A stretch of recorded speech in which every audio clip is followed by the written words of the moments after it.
Why was I crying over a Cyberpunk trailer?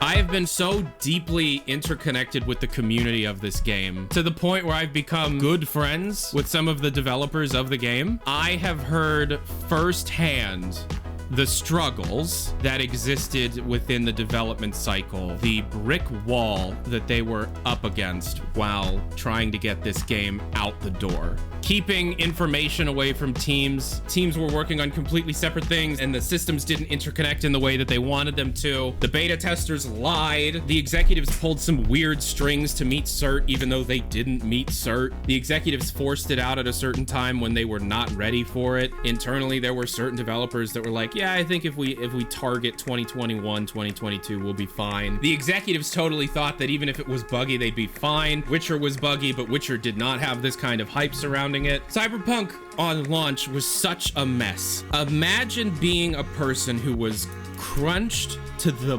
bone on a project that you believed in more than anything. You put your everything into it. And then it was like berated in the way that it was for reasons that are not your fault, but because you're connected to the project, you are part of the problem and you're harassed. They have been working their asses off. It was bad. Because of everything that went down, the developers that went through all of this stuff were actually listened to. They got a new director in, the same director of Dragon Age Inquisition, and they have been working their asses off. Their updates have been great. Phantom Liberty, their original timeline was like 8 months after release or something, and they had planned, there were plans before the shit hit the fan, or at least the executives had plans, for like 4 expansions. Just pump that shit. Just let's keep the wheels turning. Because of everything that went down, they had to restructure everything. They had to listen to their developers. They had to stop crunching. They're not crunching. So Phantom Liberty is the only expansion that you're getting for Cyberpunk. Yes, there were a bunch of stuff planned. Okay, fine. That's impossible.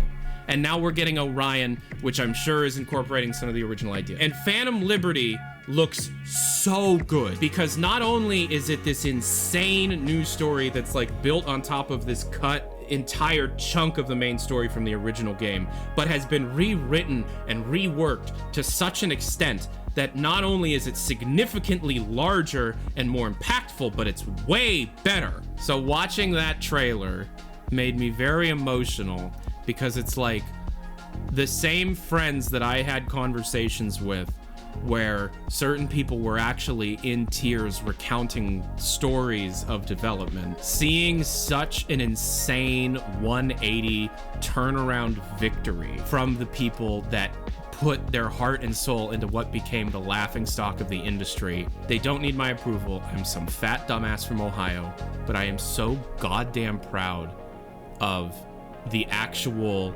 trenches developers, the people doing the heavy lifting work, not the executives, not the investors. Fuck them. I do not care.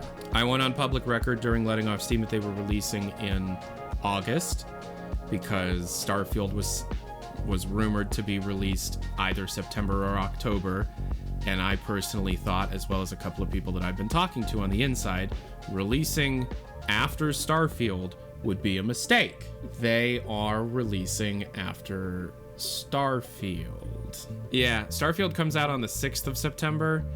Phantom Liberty comes out on the 25th of September. They should release it later or just push it forward 2 weeks.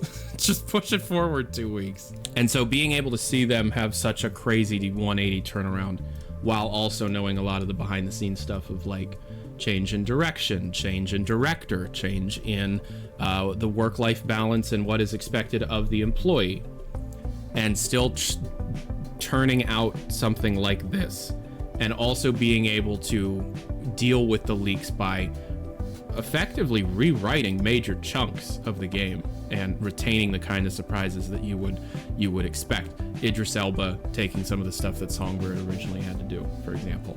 Not only did they deal with all of the harassment and crazy backlash for a game that we all know they had to crunch like hell and put their heart and soul into, and had a vision, because the vision, if you look deep enough, you can find. They stuck with it. They worked their asses off. They continue to work their asses off, but in a very healthy way. And now I'm excited for the future of the company. And this is a showcase when it releases of what CDPR stands for nowadays, what they're capable of nowadays, and what we can expect from them moving forward with things like Orion or Witcher 4. Being able to go through what y'all went through and come out the other side more refined, more confident in one's own self, inspiring as hell. And yeah, it made me tear up during the trailer, because not only am I looking at the thing I am most anticipating right now, but I'm also thinking about the last 2+ years and all of the friendships that I've made, all of the connections that I've made, this community that exists, all of the trials and tribulations that I've been made aware of through many, late night conversations. Until I touch it, I don't believe. That's fine. That's a great thing to have.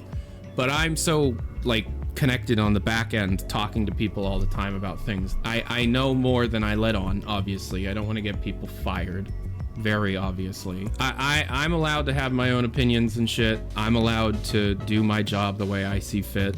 And as long as people continue to support me through means like these streams, Patreon, Floatplane, subs, ads, and as long as I can continue to support myself and grow, this is what I do. And what I do is become very hyper fixated on things and learn as much as I possibly can.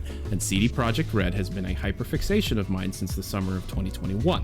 Knowing what I know about the development of not only Cyberpunk, but the expansion, and seeing what I just saw in this trailer means that not only is the development team stronger than they've ever been, but they're also significantly more capable of rolling with the punches than they used to be. I had been hearing for a long time, in recent years, the teams are far more collaborative than they used to be. And the trailer that they showed, which people have been claiming was far more, it's just as cinematic as all the other ones. There was a lot of gameplay in that with just the HUD turned off. In-engine cinematics, like with V sitting in the car, with President Myers and the gun going into the elevator, and the elevator, that's all in engine. That's not a cinematic. That's not a pre-rendered. That's the game.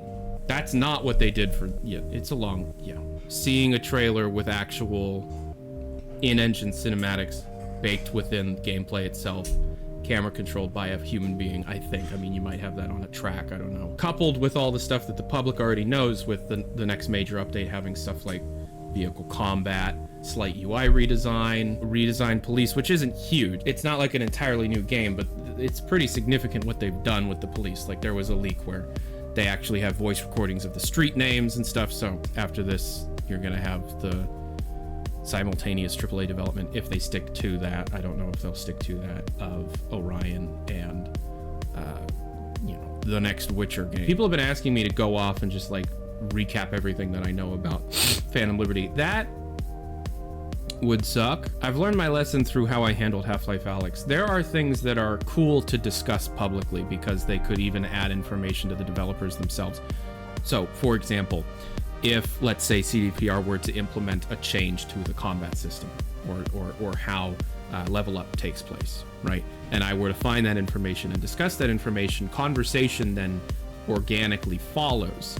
And they can effectively gather slight bits of information and feedback on those mechanical changes, and they might be able to use that to fine-tune it. Valve does that all the time. I don't know if CDPR does that. That is a productive leak, let's call it. An unproductive leak is the February version of the script leaked. That is not productive. It spoils the ending. Now, thankfully, it seems as if a lot of that stuff has been rewritten since then, but there's no reason to have done that, other than to just be like, look at me, look at what I found, look at me. That's not productive to the greater community, and that makes the developers' lives way more difficult. It'll be fun to have a lot of really deep dive conversations on things like cut content and development histories after the product is out.